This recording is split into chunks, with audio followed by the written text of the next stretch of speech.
Yo, what's going on, guys? Hanging on outdoors here. My name is Dimitri, back with another video. If you guys missed the last video, we went over the specs and the real life measurements of the MATHEWS PHASE 433. And in this video, we're going to be building it. Alright guys, real quick, before we get into the build of this video, I just wanted to mention that we do have a giveaway going on. If you guys have seen our previous videos on the giveaway, I want you to listen up real quick because things are changing a little bit. So the original way that we were going to conduct this giveaway is that to enter the giveaway you had to be a Patreon member, and then once we hit 1,000 subs and 30 Patreons, we were going to pick a winner for that giveaway. And the way that we're going to change this up now is that you're still going to be able to win 3 of these Hawk Helium 30-inch climbing sticks. You're still going to be able to win 3 of these Easy Straps. These are the Easy Strap 2.0s. So that's one change that's going to be happening. So instead of having 2 different Easy Straps, the Easy Strap and the Easy Strap XL, we decided that we were going to merge the two and create, a happy medium between the two and still cover the weight limits that the Easy Strap XL could. So with that being said, these are the Easy Strap 2.0s that we will now have on the website available to you guys, as well as we're going to be giving these away instead, and on top of that we'll have the same stick slings that you'll be able to win, so that you can attach them to your harness and get up the tree in one trip. So that has changed about the giveaway, and we've also changed the way that you enter the giveaway, and I'll get into that right now. Alright guys, so instead of entering the giveaway through Patreon, subscribing to Patreon, which you can still do if you're generous enough and want to support the channel financially. You can still do that and subscribe to our Patreon.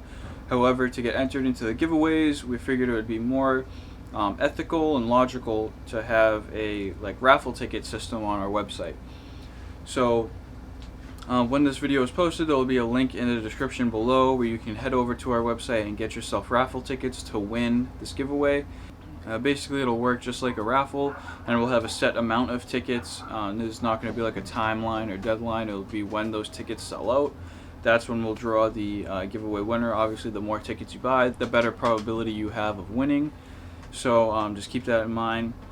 So if you guys are interested in winning those 3 30-inch Hawk Helium climbing sticks, brand new in the box, mind you, 3 of the Easy Strap 2.0s and 1 stick sling, set of stick slings. It'll come with 2 in a package. If you guys are interested in winning that, make sure you head over to our website and get some raffle tickets. Alright guys, with that being said, let's jump right back into the build and go over some of the accessories we're going to be putting on this thing. Jumping into number 1. The Hamskea Epsilon. It is a slimmed down Hamskea Trinity, basically. This is probably the best rest on the market and ever created up until this point, in my personal opinion. It just checks all the boxes for me, so that's what I went with. Next up on the list is going to be stabilizers. AAE Mountain Series stabilizers and Shrewd quick disconnects and V-bar. So this year I decided to go for the all blacked out and vibration dampening. As you can see there's like a little limb saver thing. Vibration dampening AAE stabilizers. Now I have a 10-inch for the back bar, 15-inch for the front bar, and I got a bunch of colored weights so that we can go back and forth between the two. So that's what I chose for stabilizers for this year. And then for the quick disconnects, I took these off of my old bows. This is a Shrewd 8-degree quick disconnect, 8-degree down. And then this right here is the MATHEWS, it's like the Atlas V-bar, MATHEWS, genuine, made by Shrewd. Next up, let's talk about the sight. HHA, Tetra Tournament Edition Rise. Alright guys, so this sight I actually made a video about not too long ago. I had the UltraView XL on here, and I had it on my V3. I took this off of my V3. And I took the XL scope off because I'm going to try out the just a standard UV3, not the XL, to hopefully get some more yardage out of my sight tape. Yeah, that leads me to my next accessory, which is the scope. UltraView UV3 with a 10,000s double pin. So yeah, as you guys know, we've had these scopes for a long time. We have a video out on the channel unboxing these things way back when. That was like 2 years ago, I want to say now. And as you can see there, I did a little mod with some sight tapes that I had left over. I just Sharpied them black and put them in there so that the bubble is a little bit more accurate because there's a lot of space between that level, and this is what I'm going to be running with. So I actually have two Peep sights that I'm going back and forth between because I don't know exactly what size I'll need. I have a 1/8 inch Peep sight here, which is new in the package that I got for this bow because I figured the smaller scope housing, I would need the smaller Peep sight. And then I also have my 3/16 Peep, Raptor Peep. These are both Hamsky Raptor Peeps. I have the 3/16 one that I took off the V3 because if it fits, it fits. If it works well with the UV3, it works well. I think that I'm going to need the smaller one, so that's why I got it. Last but not least, the UltraView Be Real Grip.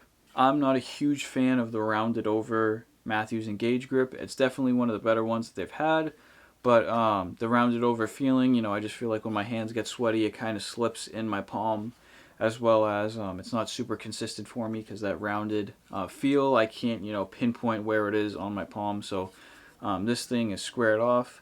In a future video, I will be doing a mod to this. I noticed that the back is kind of slippery too when my hands get wet, and I noticed that the bow kind of wants to like ride down my hand or like slip when I'm shooting and it's hot out in the summer. So I'm going to be doing like a little stipple mod on the back of this. So if you guys want to see how that's done, stay tuned, get subscribed because that will be out shortly as well. And then of course, one more thing that I forgot: Engage limb legs. You just sit your bow down, go grab your arrows, come back, and it's still standing there. So these things are worth their weight in gold. Alright guys, so that's all the accessories that I'm going to be throwing onto this thing. Now let's throw them on. First things first, what I'm going to do is I'm actually just going to mount the... Oh, not meaning to flip you off. I'm actually going to mount the rest up onto the bow. The Epsilon rest comes with a little cord and a little clamp system. I'm going to go ahead and take this off, and I'm going to switch out this cord for a different one. It'll make sense in a second. And I'm going to switch it out for some D-loop material. I've seen some guys do that and they haven't had any issues with it, so I figured I'd join the bandwagon and do that. I believe I saw Podium Archery or Dan from Elk Shape do this. So yeah, we're just going to go ahead. I have like 27 feet of black D-loop material, and I'm going to take out roughly the same length as what I have here. This is BCY number 24.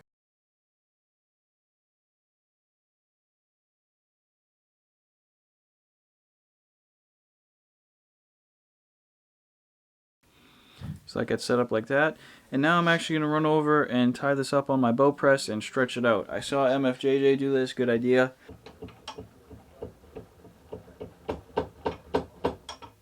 It doesn't fit. I got my bow scale here. I'm just going ahead, grabbing it, just yanking on it. You see how much pressure I'm applying just for shits.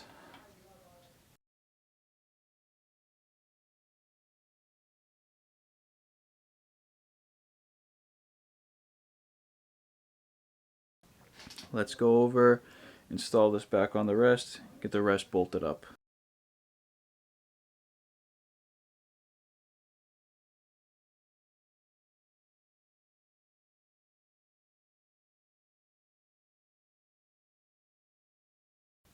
Okay. So I got the clamp back on there. My D-loop material is installed. So now this is ready to get bolted up onto the bow. I'll show you that process now. Alright guys, so they give you some hardware here, and then they give you this little L bracket. They give you this little felt pad that you can put on the launcher arm. They give you a little pad here so you can tie it on the limb and it won't slide off. And then they give you this little thing to put on the shelf of the bow so that your arrows don't bang up against it and make noise. I'm going to use this, and I probably won't use these things, but it's cool that they put it in the package. And I'm going to take this little L bracket here, and I'm just going to literally bolt it right onto the bow. Make sure you don't cross thread this because that would be very bad news. Work it in there because the paint can sometimes give you a little bit of an issue. And I'm going to pull it all the way back out, and I'm going to throw some wax on there to help it snug up and get a little tighter.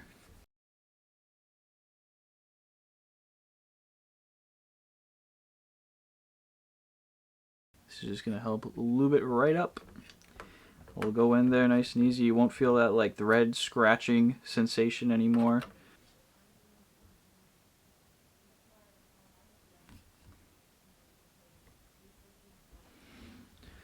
like so, and that thing is solid as hell. It's really cool the way that these things work now. They basically just mount right up to the side of the bow. This plate gets pressed really hard up against this bow because the chamfer on this bolt kind of pulls it towards the riser, so it's a super solid connection between the riser itself and the attachment here.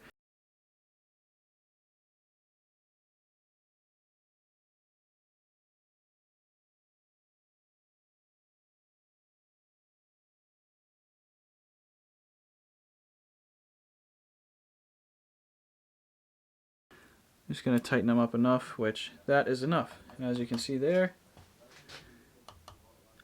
that's sweet. So I'm just going through and adjusting my launcher blade angle. I'm actually going to keep it at the furthest angled adjustment. I just feel like that helps with the arrow skipping along the launcher blade. And then for the down position, I'm going to see if I can lower that a little bit.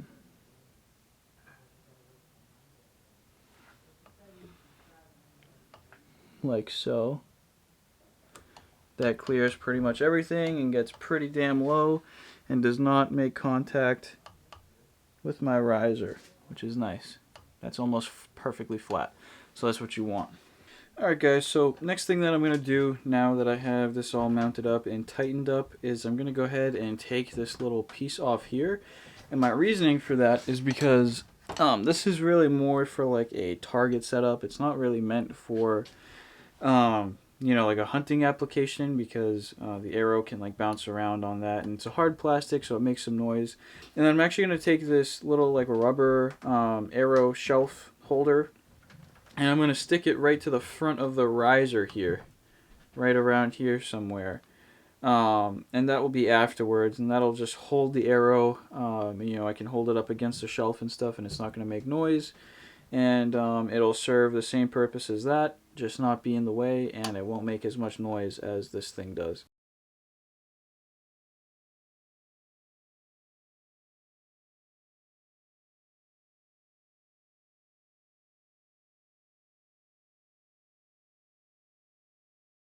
And she's off. And then there's going to be little holes there. So what I've done in the past is I've just cut off like the first like row here off of this thing.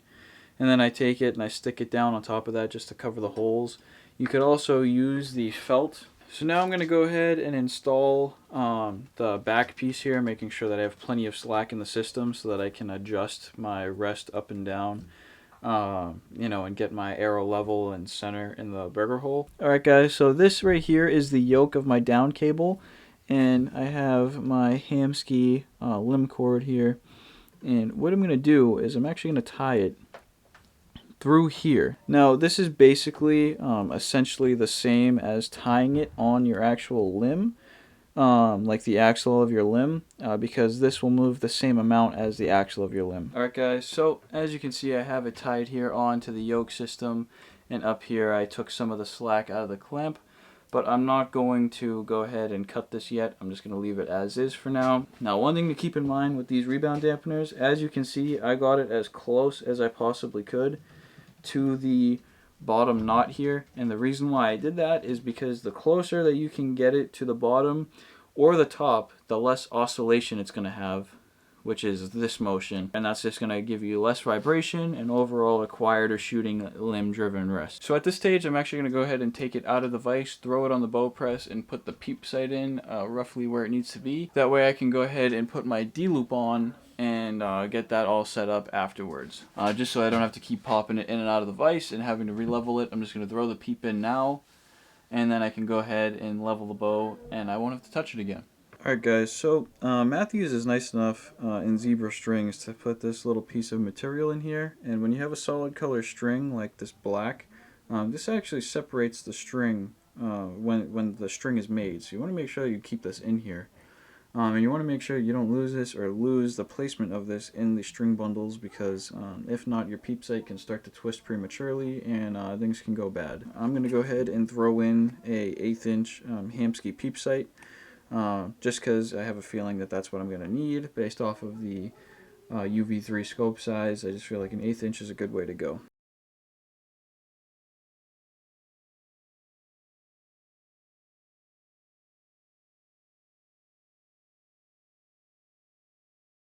So now that my peep sight's in the string, I can go ahead and move on to the vise, get my bow level, and get my D-loop tied on. This right here is an HTM. I'll go ahead and zoom you guys in a little bit. It's a really nice level. It just, crimps right onto the string there, and keeps you nice and plumb. It's got like two axes so that you can get it nice and straight. So right there, I'm perfectly level, and now I'm going to zoom you guys out. And I'm going to go ahead and throw the stabilizer mounts on. Alright guys, so the reason why I like to level the bow out before I put my stabilizer mounts on and everything is because if I use 8 degree down and I use an adjustable V-bar mount on the back, and if I just go ahead and throw the 8 degree down quick disconnect on there and I'm not perfectly straight, it'll be off to one side or the other. So I like to level my bow and then eye down the quick disconnect to make sure that it's as straight as possible. And then when I throw the V-bar mount on, I like to make sure that it's perfectly level on the bow because, it just makes for more adjustment, and I don't know, I'm a perfectionist, so I like when it's level on there.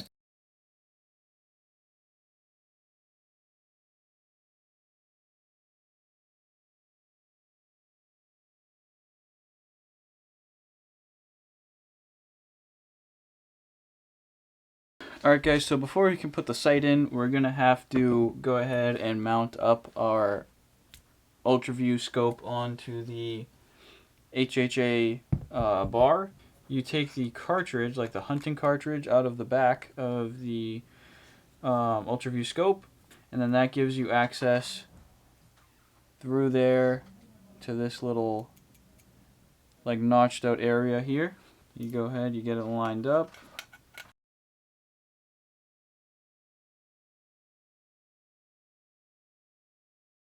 So that looks pretty good. Now I'm just going to go ahead and make sure there's no wobble in the sight, which there doesn't seem to be. And then I'm just going to take it and give it just a smidge of juice.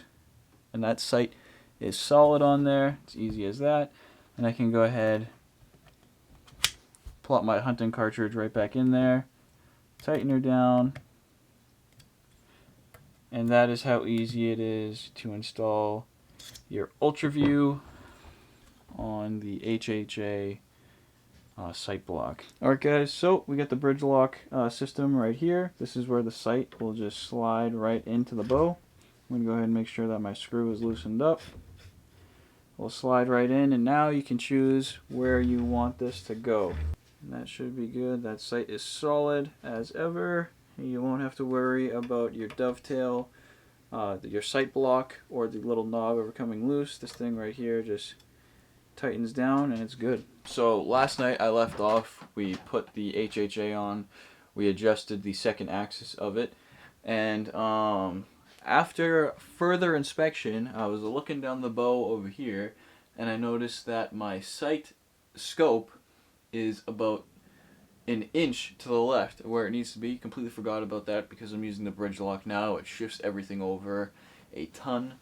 So what I'm going to do is I'm going to show you how you flip over that HHA like windage adjustment. You can flip it over for the Matthews so that it gets right in line and you have more left and right adjustment than if you were to just smash the scope all the way to the right to get it to work. So I'm going to show you that now. Let's go ahead and flip our windage bracket over.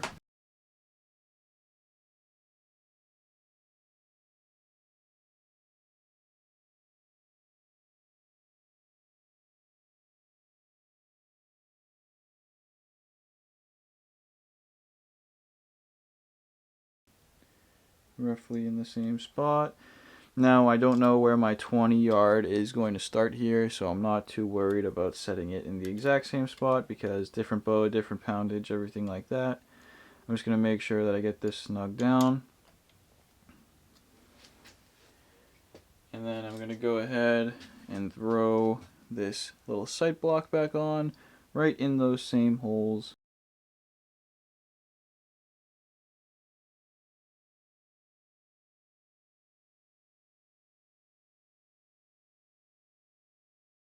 And then while I'm here, I'll go ahead and set my second axis again, just so I don't have to worry about that. And after I'm done sighting this thing in, shooting out to 20 or so yards, I will readjust my second axis, because loosening up these things could throw your second axis off a little bit on this rail. So you just want to make sure you go ahead and verify that once you're all set and done.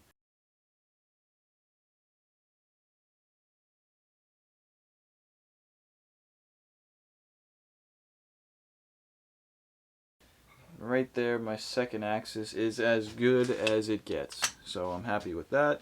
And as you can see, that really sucked my scope over, almost perfect actually, and I still have plenty of left and right adjustment with this windage bar here, versus it just being completely slammed this way. Like that just doesn't look right. So that worked perfectly. Okay, now my second axis is good. So with that being said, that's how you do that. You just kind of flip the windage bar over and you still have a marking so you can see where you are.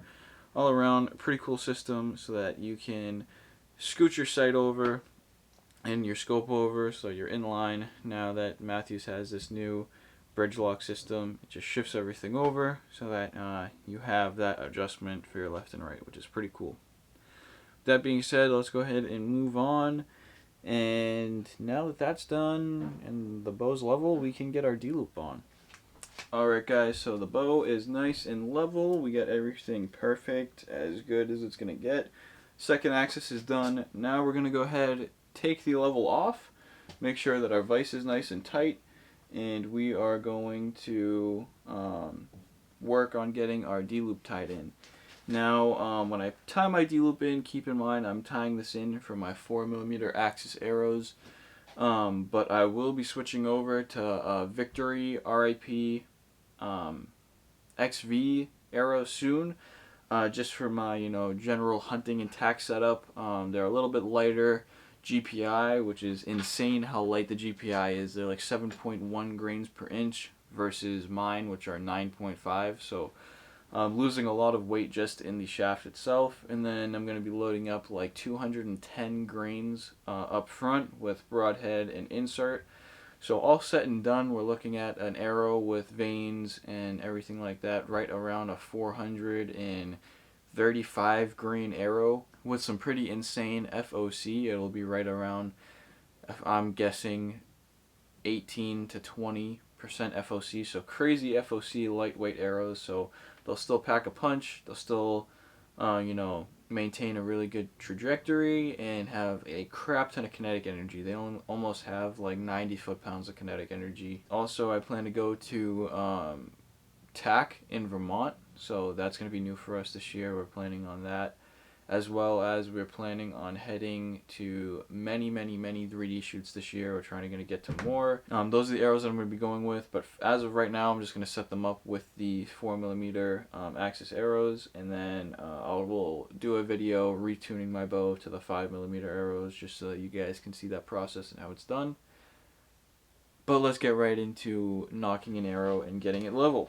Okay, so I have the bow flipped around just so that it's easier for us to go ahead and get this set up. I have it perfectly level again, and what I'm going to do is get my arrow thrown up here. Now, again, just as a reminder, if you guys are like, whoa, like you didn't set your timing or anything like that, this right here is just a starting point. That way I kind of have an idea of where I need to set my rest. And we'll go from there. But as of right now, I'm just going to make sure, as you can see on the front over here, I got my level set up on my arrow, and I'm just going to make sure that it's nice and level, as well as the shaft is going to cut through the center of the burger hole right here. So we'll go ahead and get that set up and then show you a close-up of exactly what I mean. Alright guys, so as you can see there, the arrow is basically perfect. That bubble is directly in the center of the arrow level. And what I like to do is I like to push the level itself as far forward and close to the tip of the arrow as possible. That will just make it a little bit more of an accurate adjustment. Alright guys, so as you can see there, the arrow is basically cutting through the center of that burger hole. Now this is going to be a little hard to show you on camera because I can't get it perfectly lined up like I can with my eyes, but that is basically perfect, cutting through that burger hole. And now I'm going to go ahead and tie on my knocking points above and below my knock. When you're tying in your knocking points, you want to leave a little bit of room, because when your string comes back and it makes that angle at full draw, it's going to want to pinch on this back area of the knock. And by leaving that little bit of wiggle room, like a serving on top and a serving on bottom thickness, that allows it so that the string can come back and that angle can come back for that string angle, and it won't pinch the knock. A key sign to know if like your knocks are pinching are you'll draw your bow back and the front end of your arrow will like wobble back and forth and up and down, and it'll kind of like bounce off of the off of your rest. That's a key sign that your knock is pinching. But what I like to do is I like to start my first run like this. I don't like to start it on this side and tie the knot because it makes it thicker on the bottom. I like to just keep it to one strand. So I'll go like this, and I'll just tie a simple overhand knot.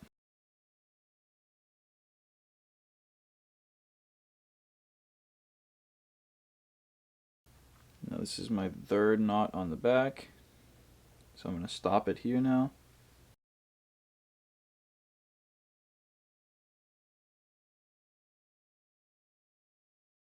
That is your first knock point right there. Then we're going to go ahead, cut another piece about 1 foot long and do the same to the top.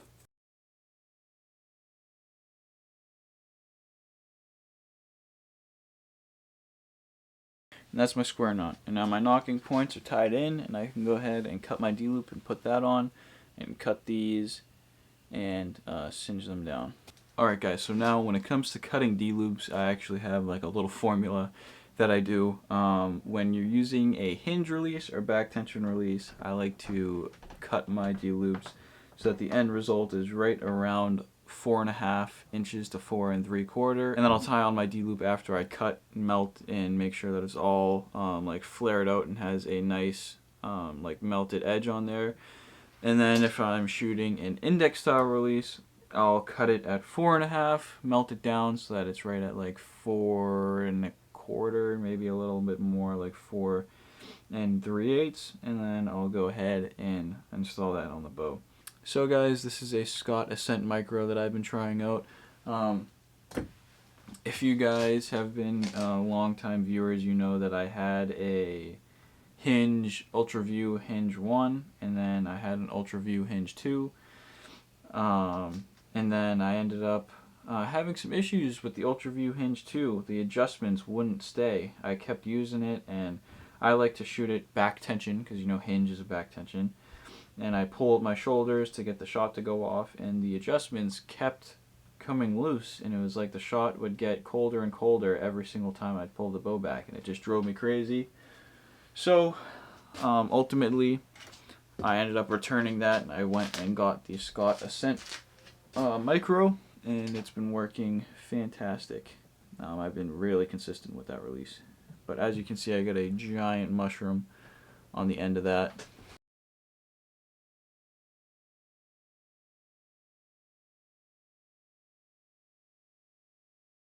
So I let it sit for a second, and then I have this big chunk of steel. It's like a little steel cylinder that I have, and I'll take it after a little bit and kind of just get it nice and uniform, like a uniform ball on the end there, and flatten it down a little bit. You know, I'm not smashing it down, but I'm just flattening it just a little bit so that it spreads out a little bit more, and that it has like a decent shoulder on the end so that it'll catch itself on the D-loop, and just like that I have one end of a D-loop.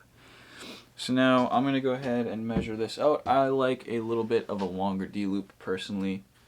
It's just personal preference. So I'm going to go ahead and cut this at 4 3/4 and then flare out the end to get it to the proper length and melt it, and it'll be right around 4 5/8 by the end of it.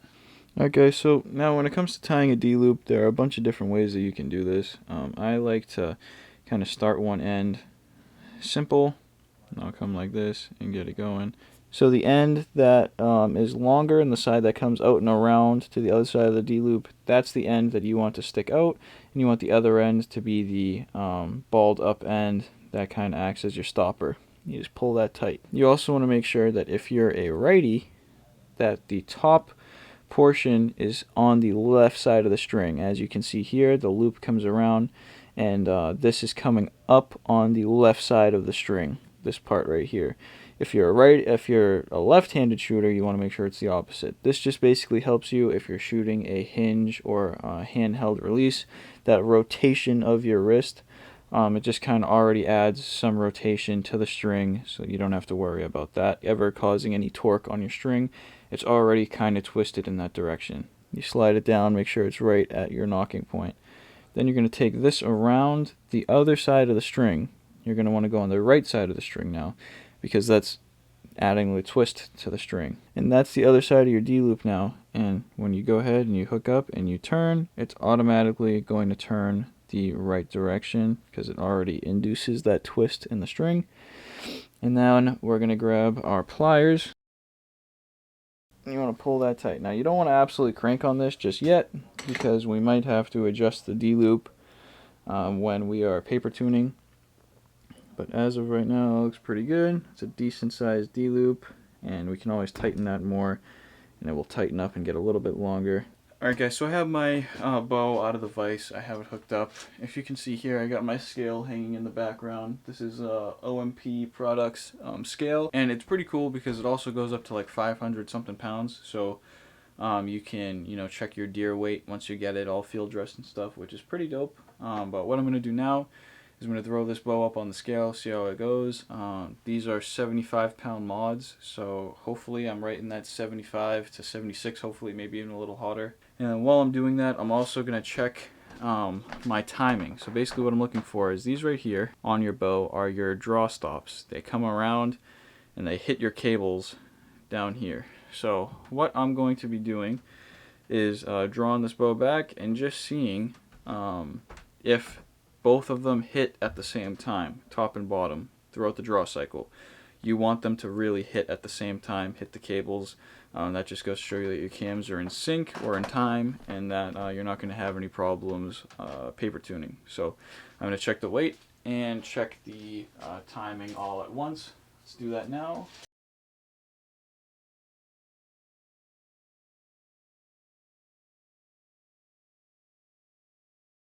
£75 exactly. So that is fantastic. That is super accurate. So that was my peak weight. Pretty awesome that the Matthews cam mods are that accurate that they can get it to 75 pounds to a T exactly. But I was checking my cams to see if they'd roll over and hit the cable at the same time. They are exact same time, no issues there, so my cam timing is perfect. Alright guys, so we're back in the vise. What I'm going to do is I'm just going to find a Allen key that fits that.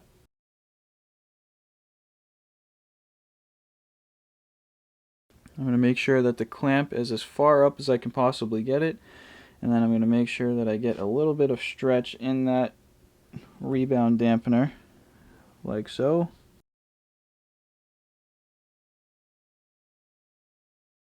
And get it nice and tight so I don't ever have to worry about that coming loose. As you can see, I got some tension put in that. That is set down tight. Alright guys, so last but not least, we just have to throw our stabilizers on. Now, like I mentioned in the beginning, this is a AAE Mountain Series stabilizers that I'm going to be using this year. It's pretty cool. They have these like adjustable like limb dampening systems on here so that you can move them up and down to try to relieve as much harmonics as possible, which is pretty cool. They have a long screw in the front here holding the weights on so that you can adjust and put as many weights as you want on here. So I don't know exactly what weights I'm going to be running in the front and back, but for the back I'm just going to go ahead and run, I believe I ran 4 ounces or 5 ounces on the back of my previous setup, and then probably like 2 ounces in the front because it is a 15-inch front stabilizer, and we'll see how that feels. That looks nice. And then I have the barrel already mounted on here from the quick disconnect, so I can just go ahead and plop this in at the end. Alright guys, all set and done. 15-inch stabilizers, got 2 ounces in the front. Before we can button this thing up, I gotta rip that grip off and put on my Ultra V grip.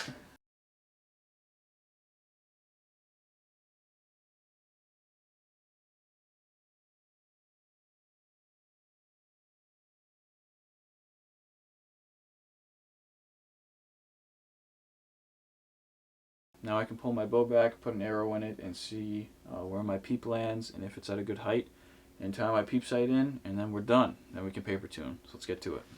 Alright guys, so it's going to be pretty hard for me to record drawing the bow back and getting it all in frame and stuff. I'm filming solo today. So what I'm going to do is I'm just going to explain it in the best way possible. What you're going to do is I got the target set up here, so I didn't put an arrow through the brand new wall that I just installed. What you want to do is you're going to take it, draw your bow back, anchor with your eyes closed. To release everything, make sure you got an arrow in it just in case if you do accidentally shoot it, it's at least there's an arrow in it, it's going into a target. Draw your bow back, close your eyes, anchor and everything, open your eyes, and see where you're looking through on your string. You shouldn't have to fish around to look through the peep sight to find where it's comfortable for you. If you're doing that, you're doing it wrong. You don't want to fish around, like pull the bow back, get into your spot, close your eyes, anchor, open your eyes, and you should be looking through your peep sight. If you have to fish around, do it a couple of times. That's going to be your most natural position that you want to be in and the most repeatable position that you want to be in all the time. So that's what you want to do. Then, if your peep sight's too high, too low, you're looking to the bottom of it, looking to the top of it, you adjust it. If it spins around and you can't fully see through it, just make sure that it's right in the spot where your scope housing would be, and then you're pretty much good to go. So that's what I did, and my peep wants to be right there. One thing that I also did is I set my sight up a little bit lower than 20 yards. So I set it right around like 40-50 yards, like right where that would be, like probably 40. That way it's a good blend between close range and long distance of my peep sight, and it's like that happy medium so that I'm not setting my peep sight at 20 and then it's uncomfortable to shoot at like 60-70 yards. And now all that is left to do is to just get this thing on paper and see how it shoots. I will be doing that in the next video. I'm going to go ahead and get this thing paper tuned and show you the whole process, because that process can be pretty long, and this video is probably really long already. So that's going to wrap this video up. That has been my Matthews Phase 4 33 build. So if you guys enjoyed the video so far, if you guys like the content that we've been making for you guys, it would really help us out if you like and subscribe. Liking the video really helps YouTube. It just basically tells YouTube that, you know, viewers are liking our videos, and it sends it out to other viewers so that we grow and we get bigger and we get more views. So if you could, that would be huge, and that would really help out the channel. Subscribe so that you get notified when we post future videos, and make sure that you go and check out the website for details on that giveaway and want to get entered to win that. Thank you so much for watching. We'll catch you in the next video.